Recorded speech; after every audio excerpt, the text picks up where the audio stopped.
Stocks will crash by 50%.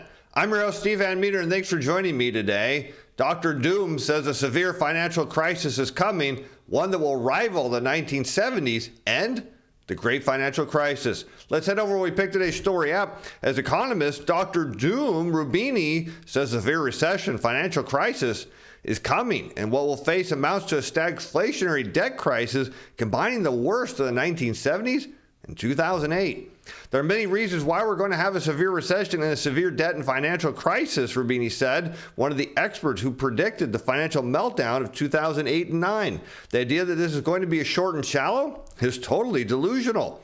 And he compared the current predicament to the 1970s and 2008, and the next crisis, he says, will not be like its predecessors, something that we've been warning about on this show, that when you have all this debt buildup and you have all of these deep expansions followed by massive amounts of fiscal and monetary easing, it's eventually going to blow up. And Roubini's on the forefront of this. In the 1970s, we had stagflation, but no massive debt crisis because debt levels were low. And after 2008, we had debt crisis followed by low inflation or deflation, because the credit crunch had generated a negative demand shock. But what do we have in store? Well, let's challenge the fact of what's going on here, why you see these credit buildups turn into deflationary events. And I want you to understand, as we look at this next chart, what's happening here is there's just too much debt gets built up. The economy can't sustain it, people can't afford it, and then eventually spending starts to slow and stop. And that means demand for credit starts to fall, inventories get built up, and the next thing you know, prices come down along with the economy. And that's what I want you to see here. Is even going back into the 70s, you see these massive run-ups in debt. In blue, we have loans and leases and bank credit at all commercial banks on a year-over-year rate of change. And so you're seeing these 10 to 15% year-over-year increases in debt, and that drives up the consumer price index because, again, what are people doing here? They're borrowing future consumption. Well, eventually they get tapped out. You see the lending demand falls, and then consumer price index falls. And you see this event happen over and over. You see strong lending demand here in the 1980s, and what happened eventually leads to a decline in the consumer price index along with a collapse in lending. Again, we see this happening ahead of the dot-com bubble. Just a rash of lending going on eventually leads to disinflation, and of course the Great Financial Crisis, even big surge in lending followed by deflation. And now we have a big surge in lending again. At the time, the Fed is yanking out the punch bowl of monetary policy. Many think that this party could keep going. But when that time comes, when the Fed pulls a punch bowl, the lights are headed off. And today we face supply shocks in context of much higher debt levels, implying that we are heading for a combination of 1970-style stagflation and 2008-style debt crisis. That is a stagflationary debt crisis, according to Roubini. For fiscal year 2021, ending September 30th, he notes that the budget deficit totaled 12% of GDP, the second worst ratio since 1945, pointing out that even the government is over indebted. And as far as U.S. stocks, most likely they will plunge lower, he said. In typical plain vanilla recessions, U.S. and global equities tend to fall by 35%. But because the next recession will be both stagflationary and accompanied by a financial crisis, the crash in equity markets could be closer to 50%. Now remember, in 2008 and 9, we did see a 50% drop, but this one actually could be worse. That may be where it even starts. And he goes on to say that why stocks are poised for this 50% wipeout is as simple. The market is off to one of its worst starts of the year since 1970, with the S&P dropping 21% in the first half. So we're not even at that 35% level.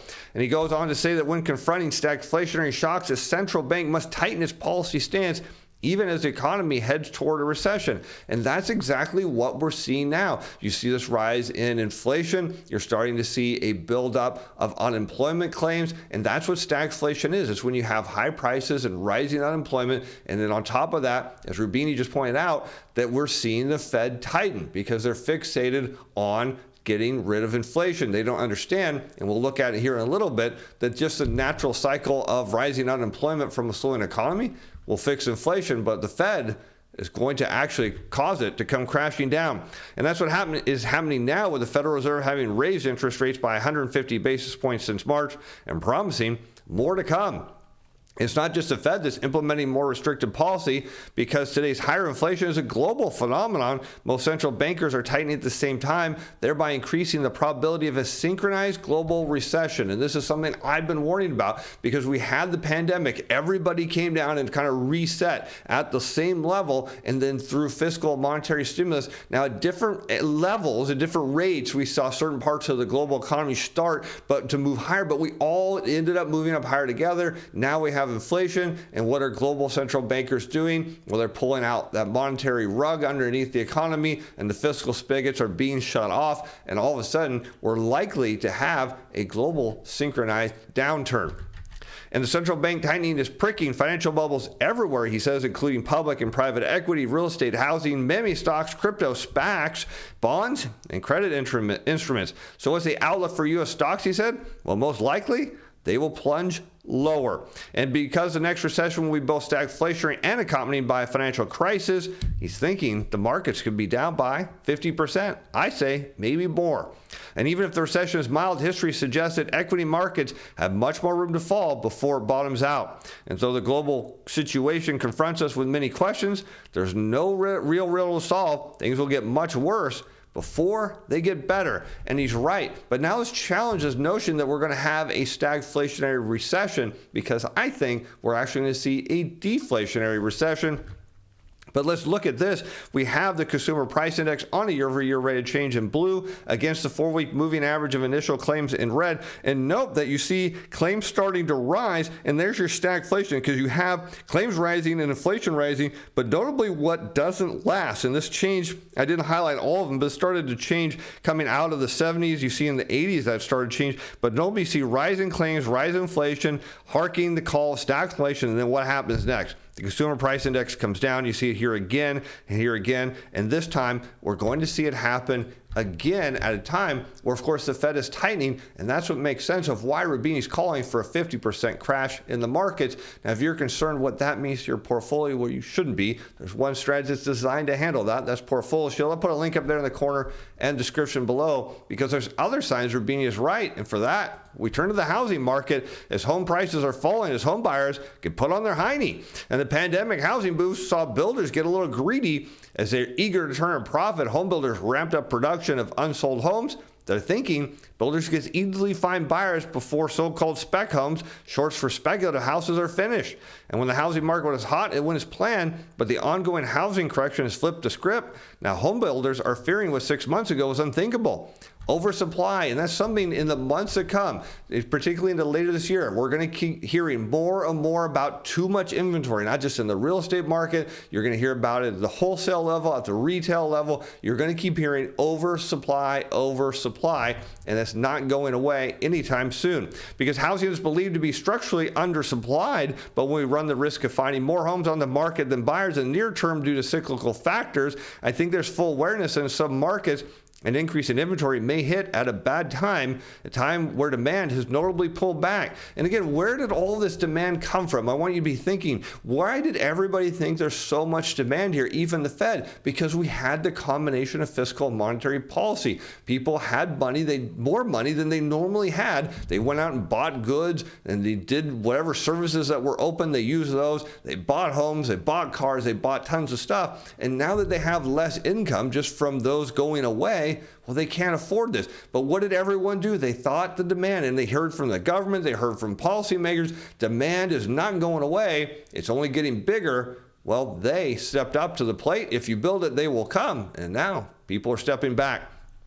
There's not only a record number of unsold homes under construction, there's also, get this, a record number of total homes under construction. Even sold homes are a liability for builders, because spiking mortgage rates are translating into a spike of buyers pulling out of their contracts, which you can't blame them at all, as D.R. Horton saw its cancellation rate jump to 24% in its fiscal third quarter. Early this summer, Housing Wire lead analyst Logan told Fortune that higher mortgage rates would both slow down the housing market and, quote, put builders on their hiney as the housing cycle turns over.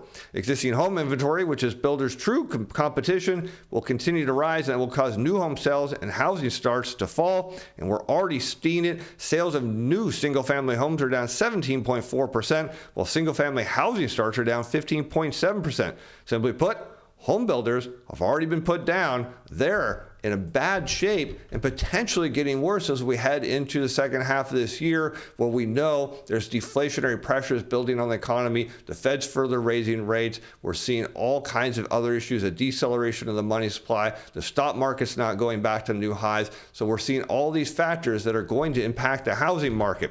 And new home price cuts raise a question: will this cause home prices to decline? Well, historically speaking, house price cuts always materialize first in new construction markets. So put that in a file for later, as home builders who lose money for every additional day they hold on to an unsold home are more willing to relent. It's a completely different story for homeowners. They won't give in until the market forces to make them. If inventory continues to rise, sellers in some markets might finally have to relent a bit. And we're not under the belief that home prices can only go up. Historically, home prices slightly drop during more run-of-the-mill recessions, but resume growth fairly quickly. Our forecast calls for a modest drop in prices, and that's something that everybody's calling for, that this is a mild recession. This is just a bump in the road, a little speed bump in the parking lot here. It's not a big deal, but they're missing the big factor. Equity investors are missing the fact that quantitative tightening is decelerating the money supply. It's going to triple. The Fed's going to ramp that up starting next month. And when we look at that compared to the stock market and the housing market, you start to get why Roubini's calling for a financial crisis here. Here we have the Wilshire 5,000 in red against the monetary base, or the Fed's balance sheet in blue, both on a year-over-year rate of change. And you see as the Fed accelerates its decline in its balance sheet, particularly on a year-over-year rate change, it's downward pressure on the equity market. And the Fed, again, is going to triple that unwind starting next month. And how does that translate back to the housing market? Well, there's a lot of cyclicality between the stock market and the housing market. And when we start to see the U.S. equity market slow down, well, that means the housing market is coming down with it, suggesting that this isn't going to be just a mild downturn in prices, but as Roubini says, a severe financial crisis. I'm Steve Van Metre. Thanks for watching. Thanks for being fans. Bye now.